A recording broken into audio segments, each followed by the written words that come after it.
Turning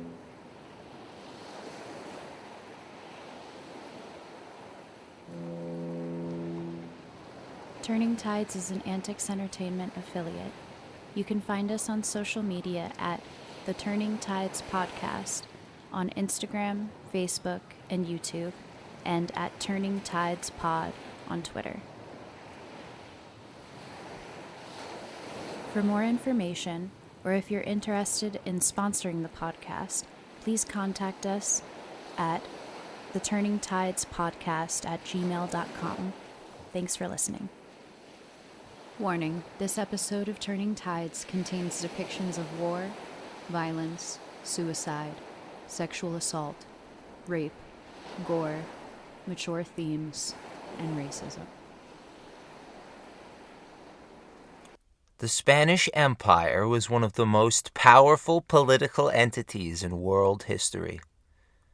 They unified all of the Iberian Peninsula under Habsburg rule, fusing with Portugal in 1580.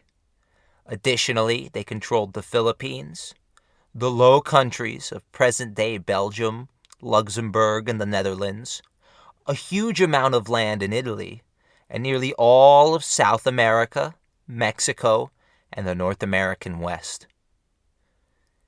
Because the Spanish Empire was so vast, the small islands in the Caribbean mattered very little to the king and his advisors. The islands, which no longer produced gold, were largely ignored by the inept Spanish monarchs who had their sights set on riches rather than the lives and integrity of the peoples over whom they ruled. This gluttony slowly deteriorated the empire from the inside. Other European powers saw this as their opportunity to assert their own interests. In the Spanish-occupied Netherlands, religious differences and the grumblings of the merchant and upper classes led to the Dutch Revolt of 1568. For decades, Holland and Zeeland had been treated as a dumping ground for Spanish goods, namely Castilian wool. During the revolt, the Dutch would cast out the Spanish, finally succeeding in ridding themselves of Spanish influence and creating a colonial empire which would challenge Spanish hegemony throughout the world. In Puerto Rico, the political and military machinations of Spain mattered very little to the common person. They lived in small huts with dirt floors and had very few possessions. A hammock and a spear were the extent of their personal property. They lived quiet, sedentary lives, away from major population centers, sometimes deep in the forests and mountains. The Spaniards and their children were the property holders throughout the region. Many controlled large plantations called haciendas, while others controlled massive cattle ranches called hatos. Their estates were worked by enslaved Africans, and in some cases, indebted individuals. Their main crop had been sugar for many years. Humans' infatuation with sugar started long ago. The first record of sugar consumption comes from an ancient Chinese manuscript dated in the 8th century BCE. There is some question as to its origin, but many consider it a product of East Asia and the Indonesian islands specifically. In Europe, Crusaders first encountered sugar when they met merchants from India who sold it by the name of sweet salt. This set off European fascination with the strange, grainy substance. By the mid-15th century, people began using it as a tool for art. Many sugar-based models were created, meant to adorn noble dinner parties and dances. It was then that enterprising Venetians took advantage of their trade connections in the Middle East. They quickly started to monopolize the sugar industry, growing it in their Mediterranean holdings to increase their already massive profits. Sugar proved to be as lucrative a commodity as gold and silver. It was an incredibly complex process to grow sugar in the 17th century. If you intended to grow sugarcane during this time, you first had to have rich enough soil and be able to protect the young plants from parasites and natural disasters. After 15 months of careful watering and feeding, the cane was able to be chopped. Enslaved peoples did this all day, well into the night. When this cane was cut, it had to be rapidly transported via donkey or cattle to the sugar mill. The mill was usually powered by oxen. It was crucial that the cane juice be crushed within a few hours of chopping, lest your whole harvest fail. Once each stalk of sugar cane had been crushed twice, it was used as compost, but the juice was sent down into the boiling house.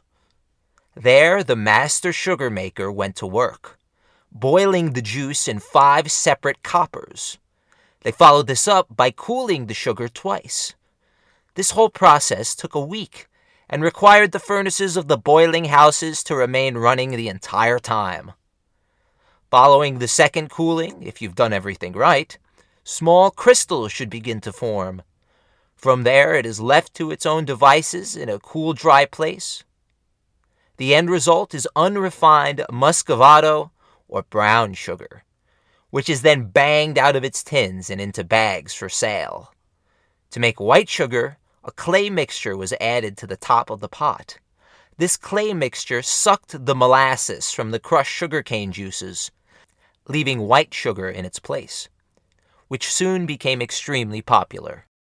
A single problem anywhere down the line would be disastrous for profits. It was a boom and bust crop, to say the least, but Puerto Rican authorities were sure it would alleviate the bitter economic problems on the island. Money constantly left in the hands of Spanish or other foreign merchants, and the government was woefully lacking in funds. The few thousand people who lived in Puerto Rico were also experiencing a demographic catastrophe. Women outnumbered men nearly 2 to 1. Many men had left illegally to seek their fortune in Mexico and Peru. Death was the penalty for anyone found leaving. This paradoxical strategy managed to tether few to the island. The few Spanish soldiers on the island were paid with IOUs, straight from well-to-do citizens' pockets. The military governor was continually at a loss over how to pay for upkeep and basic necessities. He ruled in the king's name and had absolute authority over the island. He, in turn, took orders from the Audiencia of Santo Domingo. The governor's lieutenants were called the Teniente Aguera. They managed the day-to-day in the island districts and towns.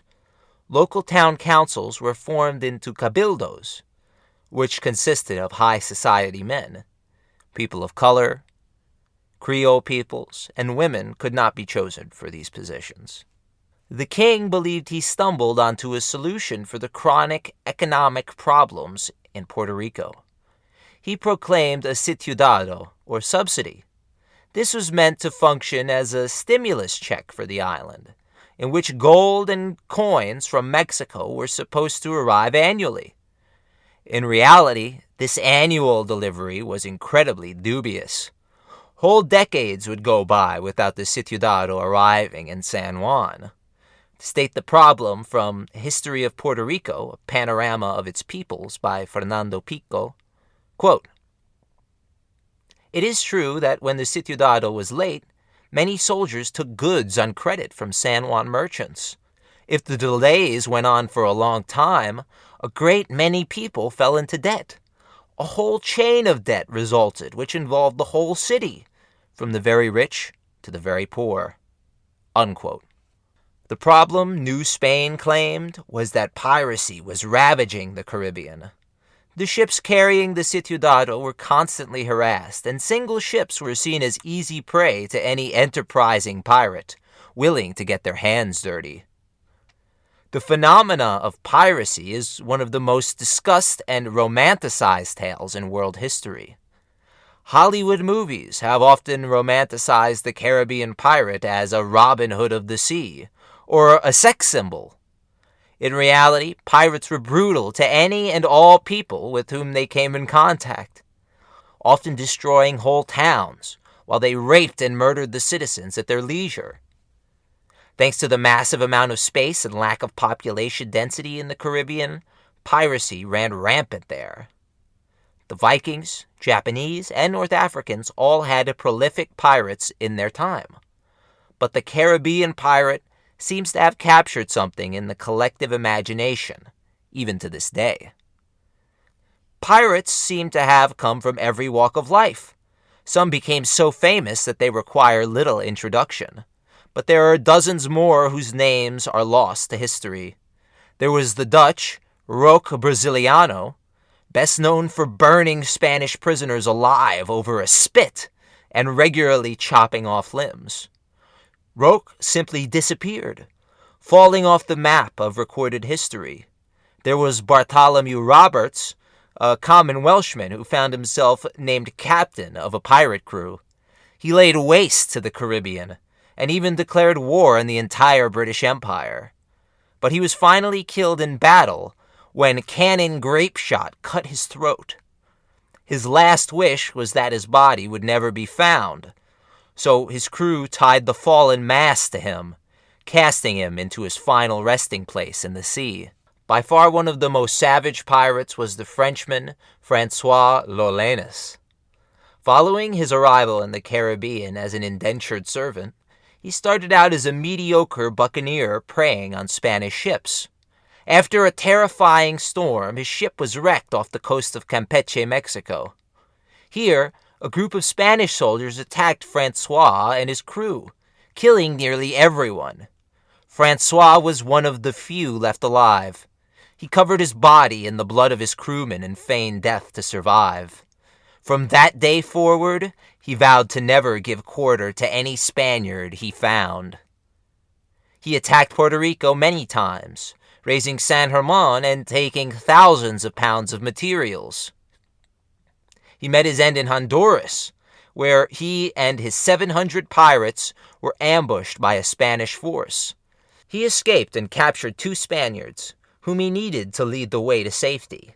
When they refused to cooperate, Alexander Olivier Exquemelin says that the French pirate François, quote, drew his cutlass and with it cut open the breast of one of those poor Spanish, and pulling out his heart with his sacrilegious hands, began to bite and gnaw at it with his teeth, like a ravenous wolf, saying to the rest, I will serve you all alike, if you show me not another way.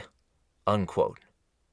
He would eventually be captured by a tribe of natives in modern-day Panama, where his body was ripped to pieces and his limbs cast into the fire. Thanks to piracy and the ever-present danger of foreign attack, Puerto Rico was declared a presidio, or a strategic bedrock of the Spanish Empire. It was outfitted for attack, and by 1590 it was prepared for such an eventuality. Throughout the 1580s and 1590s, defensive works were bolstered, and several new fortifications built to better defend the key to the Indies, a term coined by the Earl of Cumberland.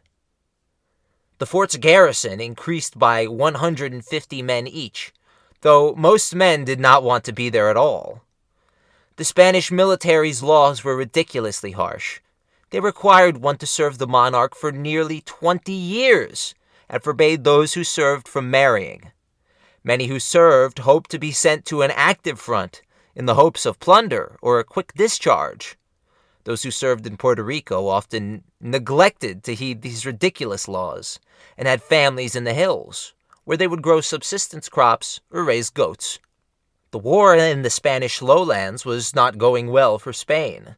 They held their own against the Dutch, but when England joined on the Dutch stallholders' side, the tide seemed to be turning. Spain sent the Armada Invincible to crush the nascent English threat once and for all. In the fights that followed, the whole armada of 50,000 sailors and 137 ships would be nearly destroyed. 44 Spanish ships were lost, along with 20,000 of the sailors. Its destruction was thanks in part to the Englishman Sir Francis Drake. Born in Devon, England in 1540, Sir Francis Drake was a privateer, adventurer, and navigator. By the time he helped swamp the Spanish Armada, he had already circumnavigated the globe and raided most of the Spanish Caribbean.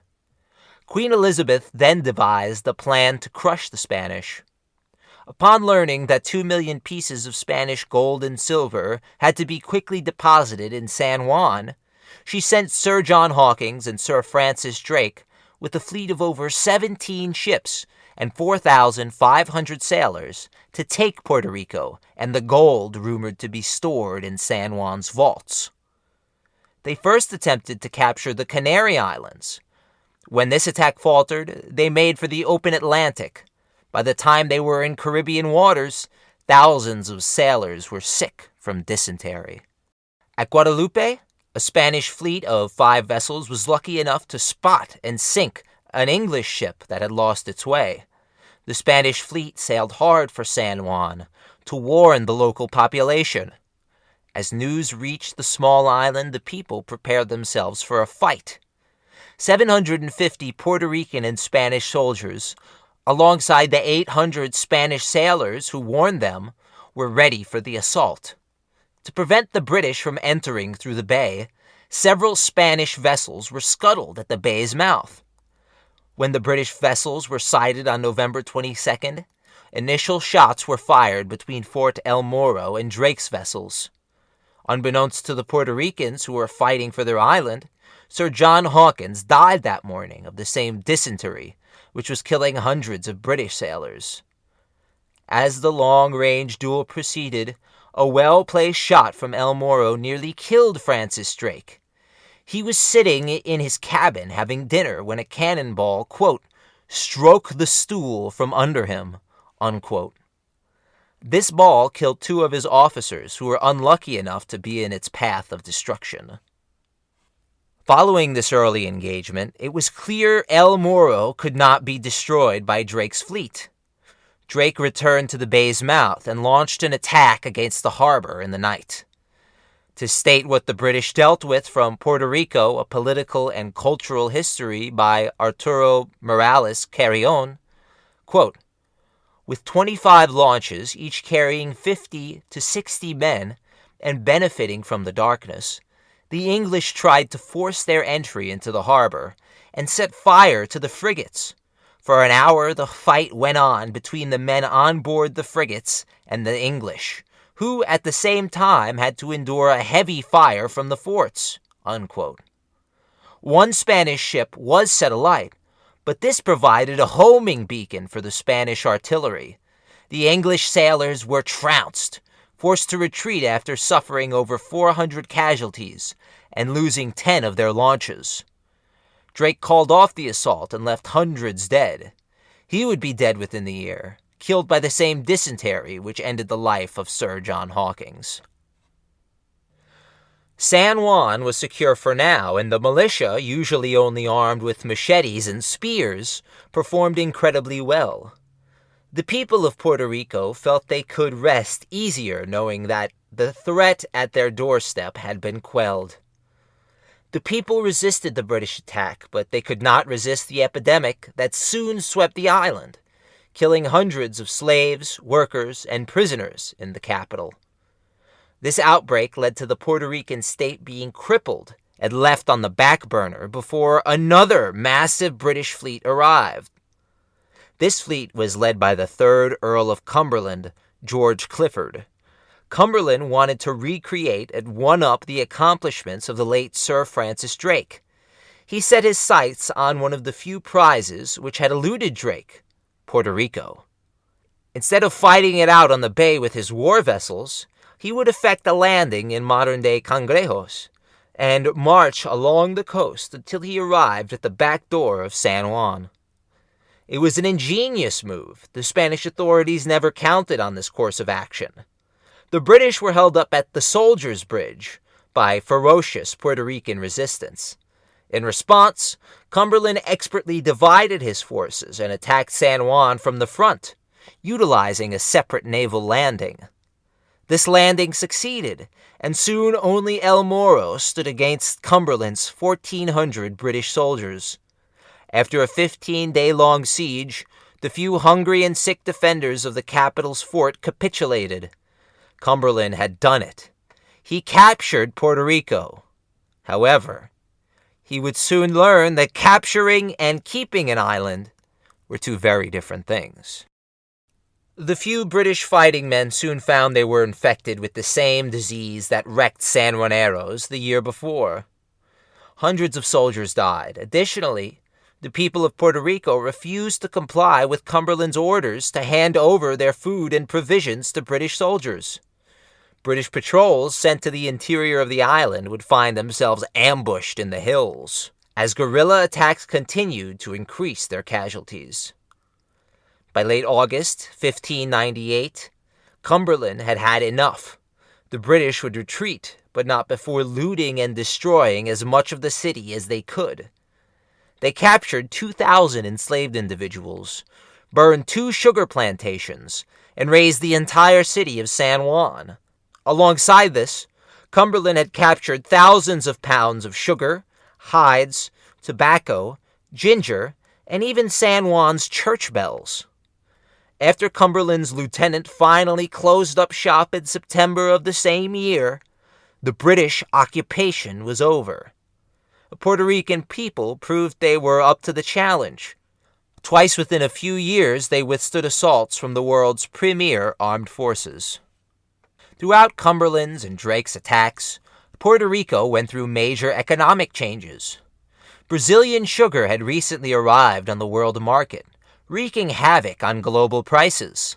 Sugar mills across the Caribbean went under, as the glut of Brazilian cane swamped competition. Ginger was identified as a possible replacement for the failing Puerto Rican sugar industry. Ginger is a root that can be used to spice food and drinks, and it is commonly used as a home remedy for various minor illnesses and ailments. In fact, up until the 18th century, hot ginger tea was the go-to morning beverage for many Puerto Ricans. It grew very easily and did not need massive plantations to accommodate it. The production of this crop was a boon for many Puerto Ricans who did not have the means to invest in the machinery, human and mechanical, which produced profitable amounts of sugar. Unfortunately, Santo Domingue jealously guarded their right to grow ginger exclusively. This led to an increase in tension between the island neighbors. Santo Domingue was even able to secure a royal monopoly on the crop. This made it impossible for Puerto Ricans to sell ginger legally, but it opened the door for a vast illegal ginger market throughout the rest of the world. Puerto Ricans needed a new legal export to which they could turn. Hides and leathers were always productive, with hato owners wielding considerable power in the cabildos thanks to their economic status. For a time, Palo Santo was exported, along with coconuts and local fruits.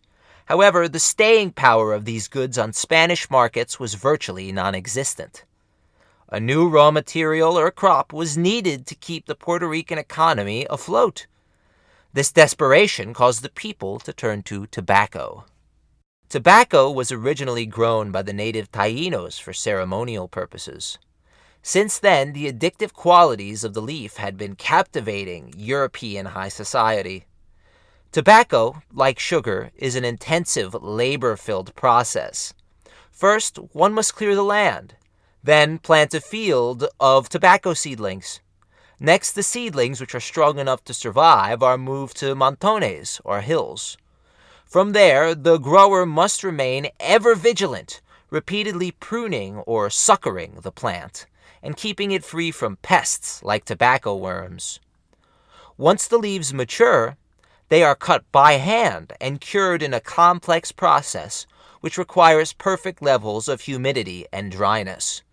These leaves were then packaged and rolled into cigarettes or cigars to be smoked by European elites. Once the people committed to growing tobacco commercially, the crop grew in substantial amounts throughout Puerto Rico. Unfortunately, this crop would meet the same fate as Puerto Rican sugarcane, as Virginia began exporting tobacco leaf en masse.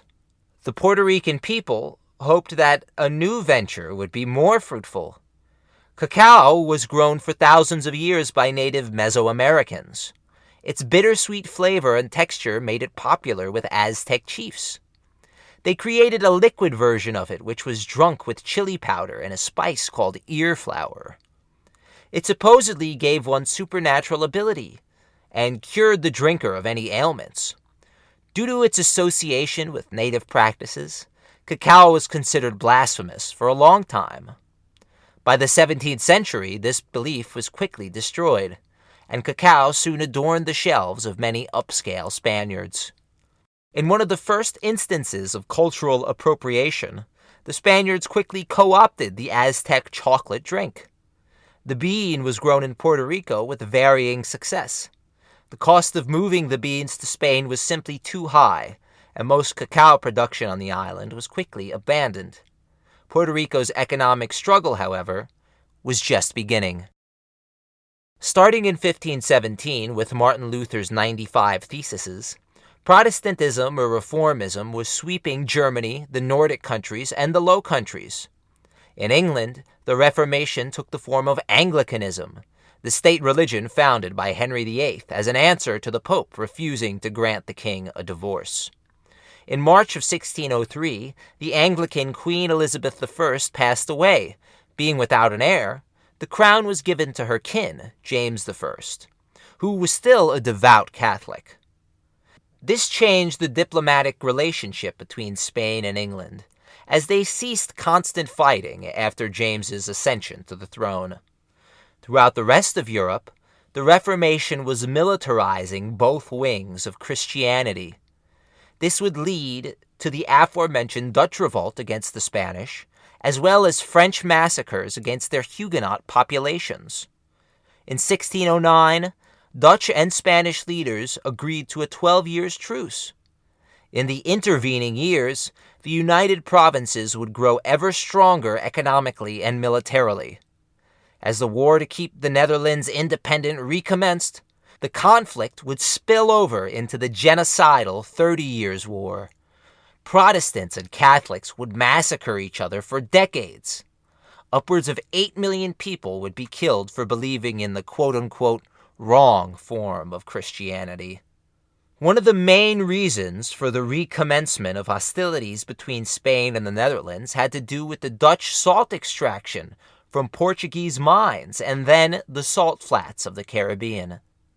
They used this salt to help preserve the vast amounts of herring which Dutch fishing fleets caught in the North Sea and then sold to Europe en masse.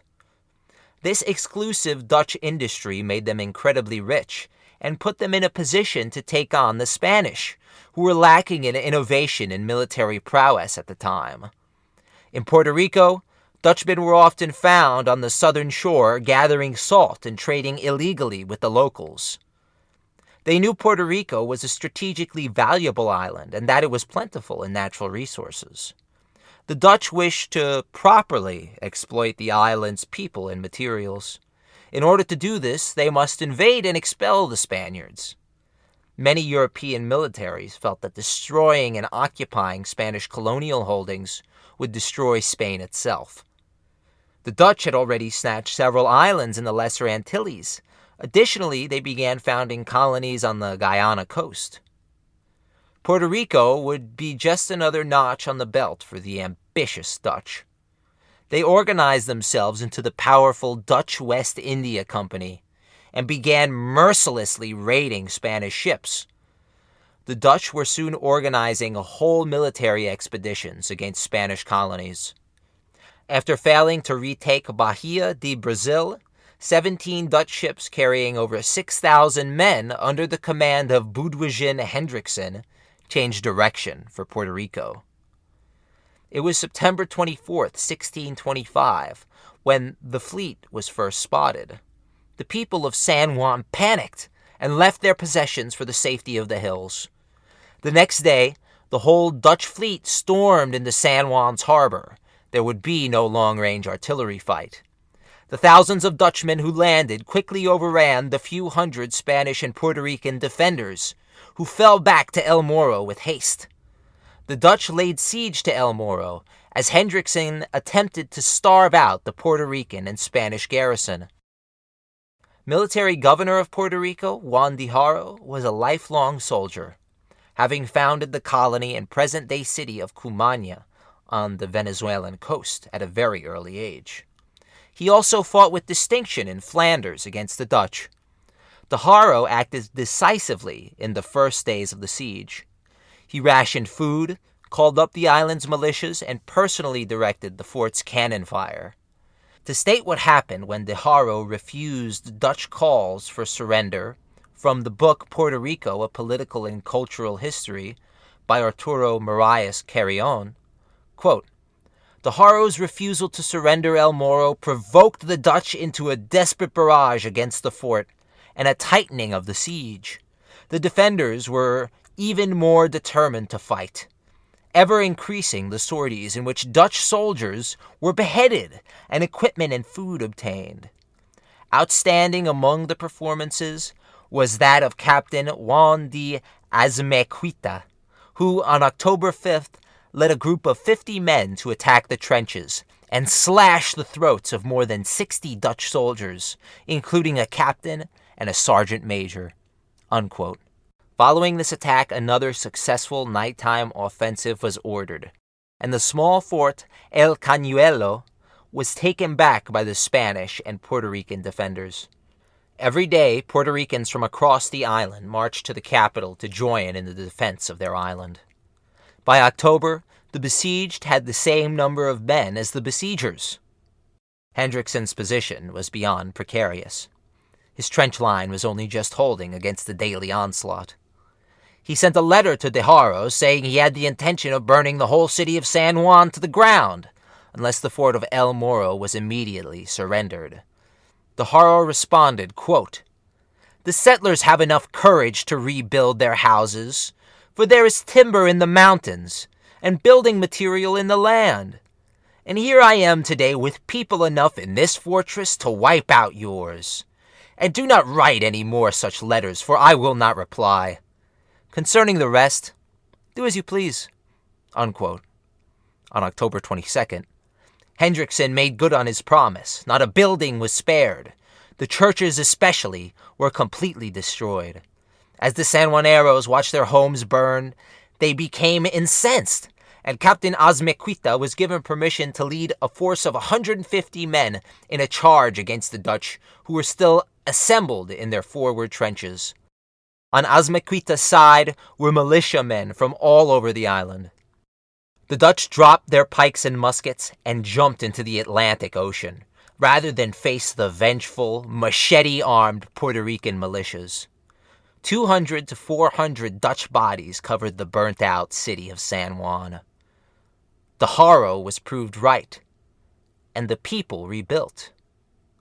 After this attack destroyed a massive Dominican library in San Juan, efforts were made to rebuild that as well and reacquire the lost texts.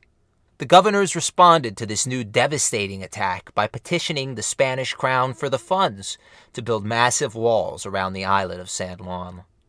This was approved, and the construction of the walls on the southern and eastern flank of the city began in 1634. They took only 4 years to finish. In the meantime, disaster had struck the Spanish Empire. In 1628, the entire Spanish treasure fleet was captured by the Dutch as it sat helpless off the coast of Cuba.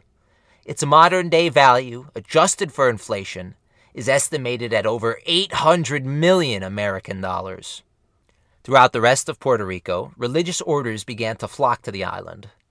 The first Dominican church was built in the 1630s, and the Franciscan friars also built a massive coven in San Juan. There was also a Carmelite coven for women, which was opened in the early 1650s. All these point to a society obsessed with religiosity. Additionally, priests were the few members of society who could read or had an education. They were also one of the few local outlets for justice. In Puerto Rico, the priesthood would often step in to mitigate violence, solve local disputes, and pass moral judgments on local autocrats. Their vocation made them untouchable in a society where your job defined your social status. The priests were usually the only teachers on the island as well, with classrooms and religious instruction seen as one and the same. They provided education and welfare to the island's population free of charge. Due to soldiers and government officials settling down on the island, immigration from Europe rising, and a high birth rate, the Puerto Rican population slowly climbed throughout the 1600s.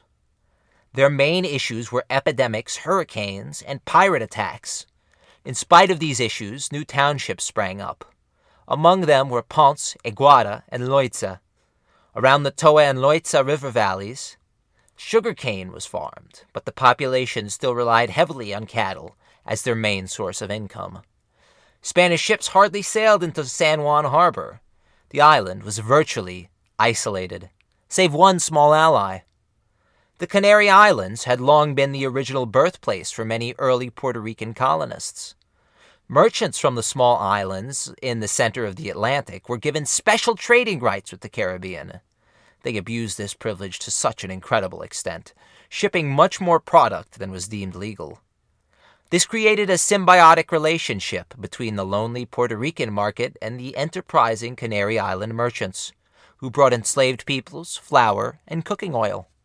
In 1640, the Iberian Union finally split up, and the Portuguese launched a massive revolt for their sovereignty. The first signs of serious political fragmentation were surfacing in Habsburg Spain. In spite of these setbacks, Spain still controlled a good portion of the entire world. It would take British and French involvement to finally end all Habsburg claims on Portugal in 1668. Before this war ended, Philip IV of Spain died, and the crown passed to the inbred and disabled Charles II. His father and mother were uncle and niece. This led to serious health problems for the young king. His lower jaw was so deformed that it protruded far ahead of the rest of his mouth. This made it nearly impossible for the king to chew his food all the way, resulting in lifelong intestinal problems. Throughout his life, he was at death's door, suffering from rickets, brain swelling, and having already survived smallpox and measles as a boy. Charles had anything but an easy existence. Historian Langdon Davies summarizes Charles' life in the following way, quote, "Of no man is it more true to say that in his beginning was his end. From the day of his birth, they were waiting for his death." Unquote. Charles was married twice, but he never produced children. To counter the effects of piracy and foreign incursion, the Spanish crown decided to fund a Caribbean-based armada, which could quickly deal with these threats anywhere in the region. The fact that this initiative was only attempted after 120 years of such aggressive activity shows how truly careless the Spanish crown was with their American colonies.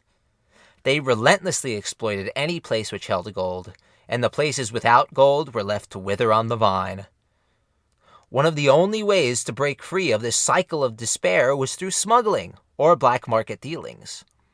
As the 30 Years' War ended, the threat of piracy lessened, but the need for smuggled goods increased exponentially. When the Caribbean Armada was created, San Juan was chosen as a harbor in which the fleet could winter. However, the island was in no position to host these ships. Islanders who had experience working with ships had long ago left for Cuba, Mexico, or Peru. All that remained were unskilled workers, the young, and women. Once a skill was acquired, all attempts were made to leave, as Puerto Rico was not viewed as a place in which one could make a living. Although smuggling made up most of the island's economy toward the second half of the 17th century, the death penalty was still used in certain cases against smugglers. For the most part, however, smugglers were seen as local heroes, and those found snitching were beaten. A priest from San German was nearly beaten to death by unknown assailants from Ponce for speaking out about the nature of smuggling to the town authorities. Thanks to the backward state of the island's economy, slavery was not as far-reaching in Puerto Rico as it was in Santo Domingue or Jamaica. In fact, many enslaved peoples were eventually able to, quote-unquote, buy their own freedom, as well as the freedom of their spouse or children. With a variety of European nationalities now immigrating to the Caribbean, enslaved Africans followed in high numbers, some hundreds of thousands. Places like French Haiti and the coast of Brazil profited off the many enslaved Africans who were sold there. Many escaped enslaved peoples sought the protection of Puerto Rican shores. One such case in 1664 saw a group of escaped enslaved peoples from a British colony given their freedom on the island. Following this precedent, thousands of escaped enslaved peoples would call Puerto Rico home, as its doors were flung open for any escaped enslaved person who wanted to live freely. Marriages between free individuals and enslaved individuals increased as well. Free women were settling down with enslaved men to counter the demographic deficiencies present on the island. Far from world history defining Puerto Rico, Puerto Ricans seem to have forged their own history by staying strong throughout the years of struggle they endured. Their main struggle would prove to be unrelenting disease. Thousands died in spotted fever and cholera outbreaks between the 1640s and 1680s.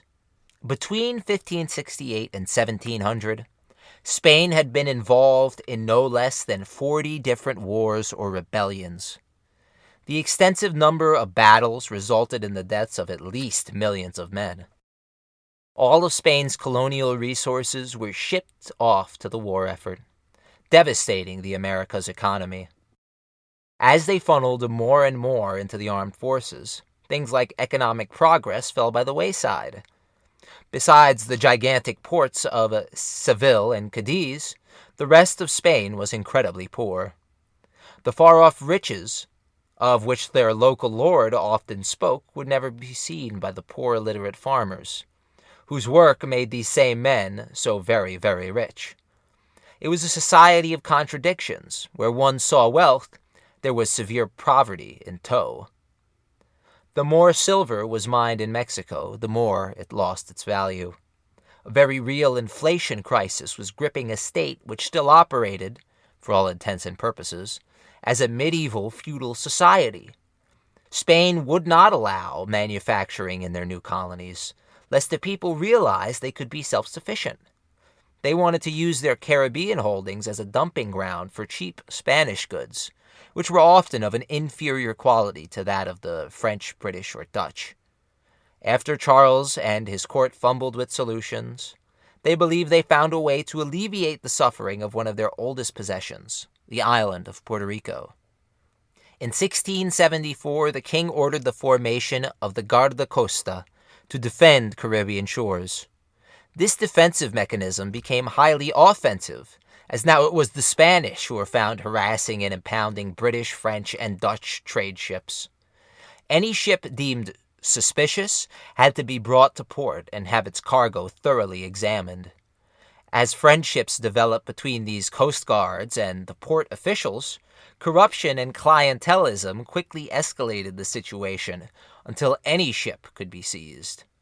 Thanks to the captains' contracts with their powerful employers, they were given a percentage of any contraband discovered. Despite their initial orders to counter the smuggling trade, they found much more profit in smuggling themselves, making deals with foreign craft, foregoing certain regulations, and charging extra for right-of-way. One hand washed the other, and it became very good business for many native Puerto Ricans. Miguel Henriquez became one of the most famous of these Puerto Rican coast guards. His favorite target was British shipping. Boats bound for Jamaica or the 13 colonies learned to fear the name Henriquez. The British referred to him as the, quote, grand arch-villain, according to Arturo Marias Carrión. He was so loved by the King of Spain that he was granted the title Captain of Sea and War, and provider of the Corsairs of Puerto Rico. The king then named him a Knight of the Royal Image for his, quote, service and bravery in battle, unquote. Henriquez would go on to distinguish himself in the Spanish attack on Crab Island, which would run out the Danish settlers who were squatting there. Charles II died on November 1700, a fitting date for the last Habsburg ruler of Spain. Following his death, a succession crisis swept the whole of Europe, when Philip of Anjou, heir to France, was chosen as Spain's next monarch. Austria, England, the Netherlands, Savoy, Portugal, and the Holy Roman Empire all joined together in a unified front to challenge this choice. The war that ensued would rip Europe apart and come to be known to history as the War of Spanish Succession. The mood in Puerto Rico was very fretful. Another invasion seemed imminent. In 1702, 3 small raiding parties attacked Puerto Rico. To state what happened from Puerto Rico in Interpretive History from Pre-Columbian times to 1900 by Olga Jiménez de Wagenheim, quote, "The British attacked Arecibo in August and Loaiza in November. Both groups were repulsed by the local militia. In defense of Arecibo, Captain Antonio de los Reyes Correa and his men reported killing 30 Englishmen. The Dutch attack on southern Guadanilla was also repulsed by the timely defense of the militia, commanded by Domingo Pacheco.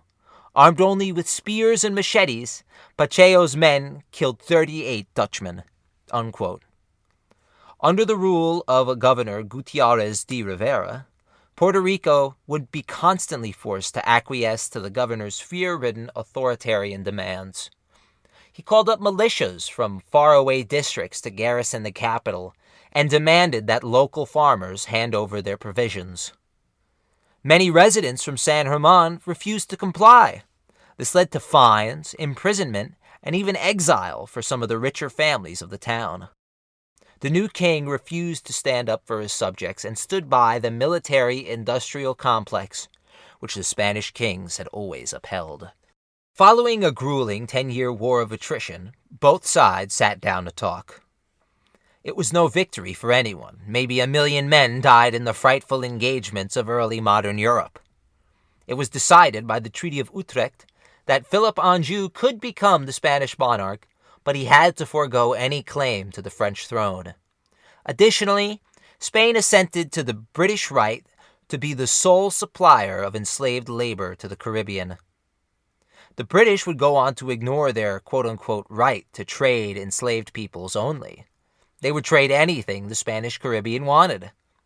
The smuggling and the Spanish authorities' response to it would only lead to more war in the future. But for now, the British would continue to smuggle, and Spanish privateers would continue to impound anything British they could find. As this global struggle simmered for several years, the Puerto Rican island was experiencing stability and growth for the first time since the colonizers had arrived. The island had finally ceased to be ravaged by disease, pirate privations, and foreign attack. The people could now thrive, and with that they experienced a baby boom. The population began to slowly explode.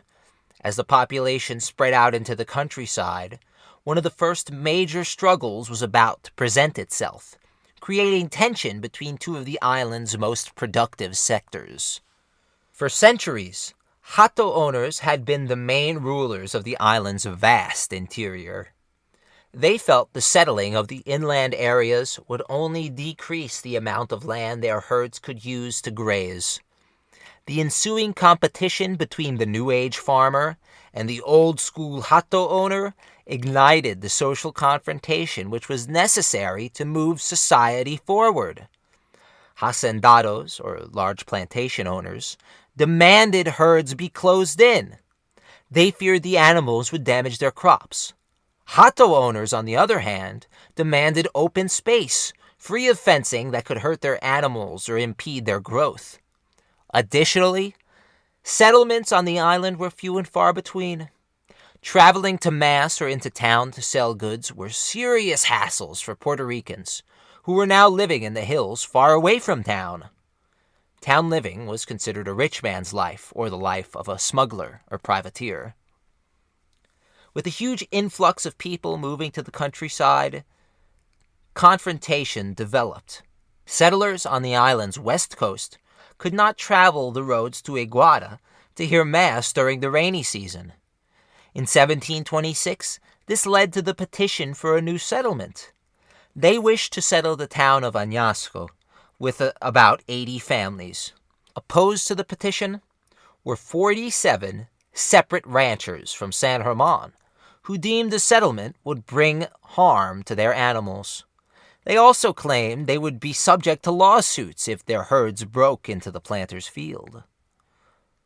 José de Santiago, The leader of the settlers responded by arguing that a settlement on the mouth of the Añasco River would be highly strategic and the first line of defense to any foreign or pirate incursion.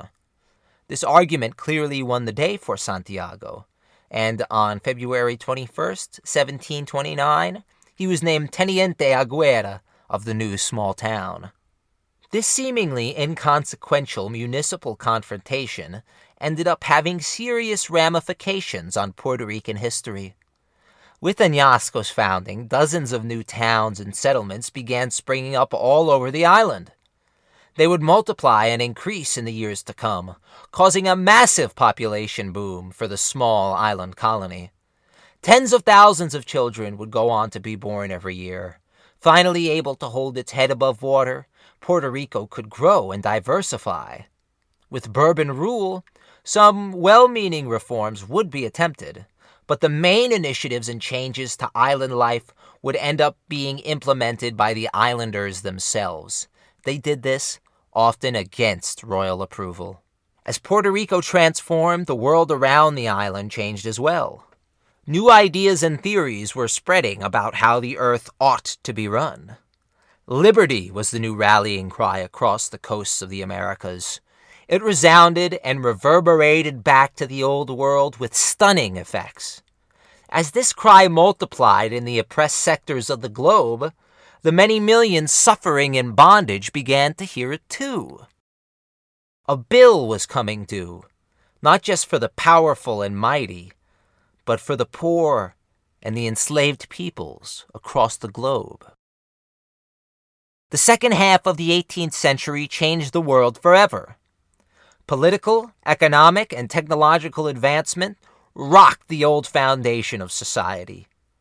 Many Puerto Ricans began to look at their own role in the Spanish Empire and found their puzzle piece to have been jammed into the wrong puzzle against their will. Puerto Rico had already survived years of imperial isolation and neglect, and foreign attacks alone. Why couldn't Puerto Rico survive alone politically as well? These questions would be posed with higher frequency as the world began to catch fire with the ideas of change, progress, and self-rule.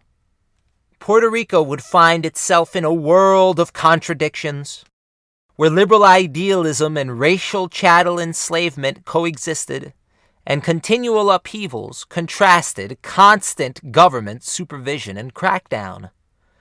The life of the average Puerto Rican civilian was about to become much more difficult.